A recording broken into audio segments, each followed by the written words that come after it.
எல்லாருக்கும் வணக்கம். இந்த 2-3 வாரமாக எல்போ குக்வேரை பற்றின முக்கியமான சிறப்பம்சங்கள் பற்றி நான் வீடியோ போட்டோம். லாஸ்ட்டாக வீடியோ போட்டதை சீசனிங் பண்ணுறது எப்படிங்கிறது தெளிவாக விளக்கியிருந்தோம். அதை நிறைய பேர் பார்த்துட்டு டைரெக்டாகவே கூப்பிட்டு நிறைய பேர் எனக்கு பேசியிருந்தீங்க. சொன்னால் நம்ப மாட்டீங்க, பெங்களூர்லேருந்து 2 கஸ்டமர், சென்னையிலேருந்து 3-4 பேர் இது வரைக்கும் கேஷ் அண்ட் குக்வேரை நாங்கள் யூஸ் பண்ணலை, நீங்கள் சொன்னதை வச்சு எங்களுக்கு நம்மளும் வாங்கலாமான்னு தோணுச்சு அப்படின்னு சொன்னாங்க. அதுக்கே மிகப்பெரிய எனக்கு சந்தோஷம். ஏன்னா அவங்களுக்கு நான் சொன்னதை வச்சு கேஸ்டிங் குக்கரும் நல்லா தான் இருக்கும் போல் அப்படின்னு அவங்க நினச்சிருக்காங்கன்னா அதுவே எனக்கு மிகப்பெரிய வெற்றி தான். எங்கள் குக்வேரில் எப்படி சீசனிங் பண்ணுறது எல்லாம் சொன்னோம். அந்த வீடியோ கடைசியில் இன்கேஸ் நீங்கள் வாங்கி யூஸ் பண்ணுறீங்க, அதுக்கப்புறம் எப்படி பராமரிக்கிறது கஷ்டம்னு நிறைய பேர் கேட்டிருக்கீங்க. பராமரிக்கிறது கஷ்டமா அப்படின்னா இல்லை, அதுவும் ஈஸி தான். நம்ம எப்படி சில்வர் பாத்திரங்கள் ஈஸியாக மெயின்டைன் பண்ணுறோம்ல, அதே மாதிரி கேஷ் அண்ட் குக்வேரும் ஈஸியாக மெயின்டைன் பண்ணலாம். அதுக்குண்டான சில டிப்ஸ் எல்லாம் சொல்கிறேன். இப்போ குக்வேர்லேயே பார்த்தீங்கன்னா நம்ம கேஷ் அண்ட் குக்வேரில் பார்த்தீங்கன்னா 3 விதம் பிரிக்கலாம். அதாவது தோசைக்கல் வகை ஒன்று, பணியாரக்கல் இந்த மாதிரி ஒரு வகை ஒன்று, இன்னொன்று கடாயி, ஃப்ரை பேனு இந்த மாதிரி ஐட்டங்கள். இந்த 3க்கும் சிம்பிளான வீடியோ நான் உங்களுக்கு போடுறோம். அதை பற்றின விளக்கம் கொடுக்குறேன். நீங்கள் அதை பார்த்தீங்கன்னா எப்படி பராமரிக்கிறது, இவ்வளோ ஈஸியாக கேஸ்டிங் குக்கர் பராமரிக்கிறதுங்கிறது உங்களுக்கு நல்லாவே தெரியும். ஃபஸ்ட்டு தோசைக்கல் பற்றி சொல்கிறேன். அதாவது நம்ம தோசைக்கல் வாங்கி நாங்கள் மேனுவல் கொடுத்துருக்கோம். மேனுவல் க்ளீனாக படித்து பார்த்துட்டீங்கன்னா உங்களுக்கு எல்லாம் தெரியும். இருந்தாலும் நான் சொல்லிடுறேன்.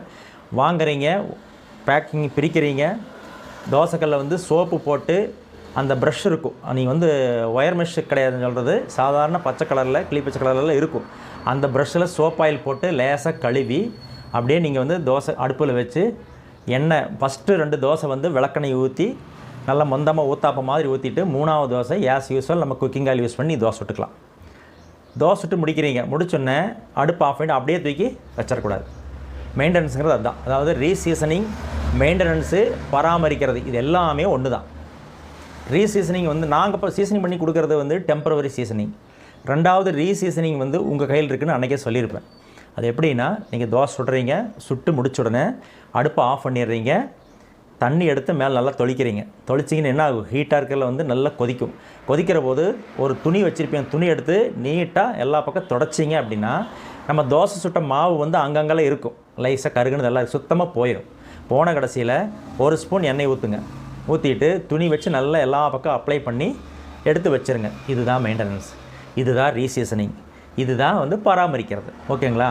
இதை பற்றின ஒரு வீடியோ நான் உங்களுக்கு கொடுத்துருக்கேன். அதை முதல்ல பார்த்துட்டு வாங்க.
பார்த்துருப்பீங்க, உங்களுக்கு எவ்ரிதிங் கிளியராக புரிஞ்சிருக்குன்னு நினைக்கிறேன்.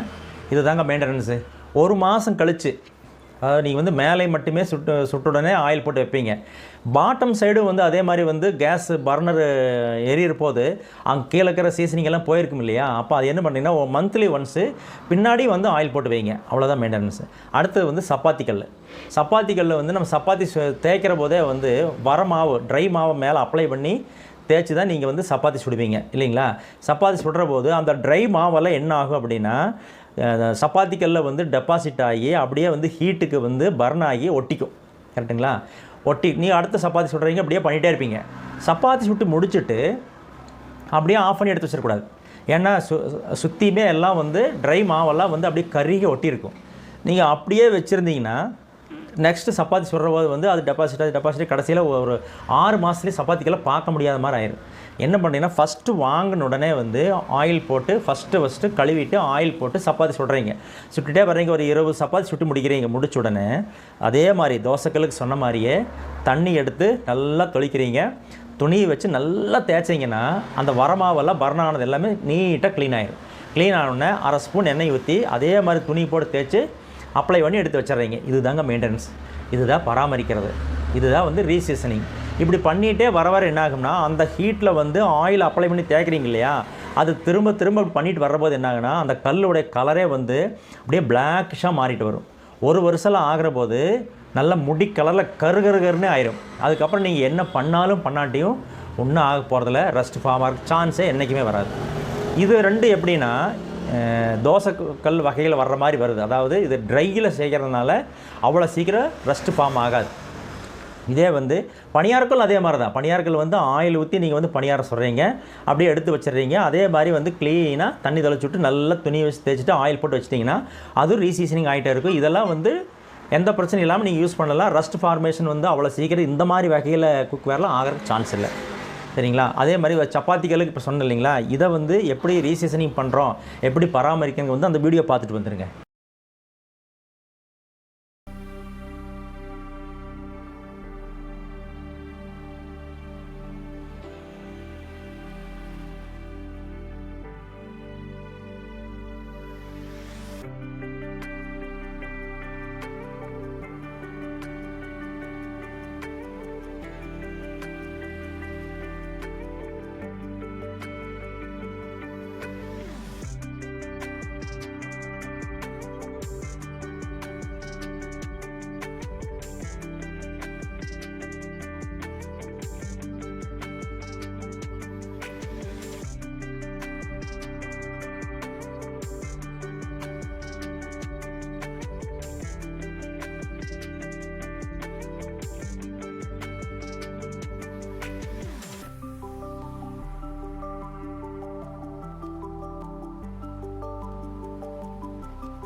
அடுத்தது வந்து கடாயி, ஃப்ரை பேனு இந்த மாதிரி ஐட்டங்கள் வந்து எப்படி பராமரிக்கணும்னு சொல்கிறேன். ஏன்னா அதில் என்னென்னா நீங்கள் தோசைக்கல் இதிலெல்லாம் வந்து ஆயில் ஊற்றி அப்ளை பண்ணுறீங்க, ட்ரை மாவு ஊற்றி சுடுறீங்க, நோ ப்ராப்ளம்.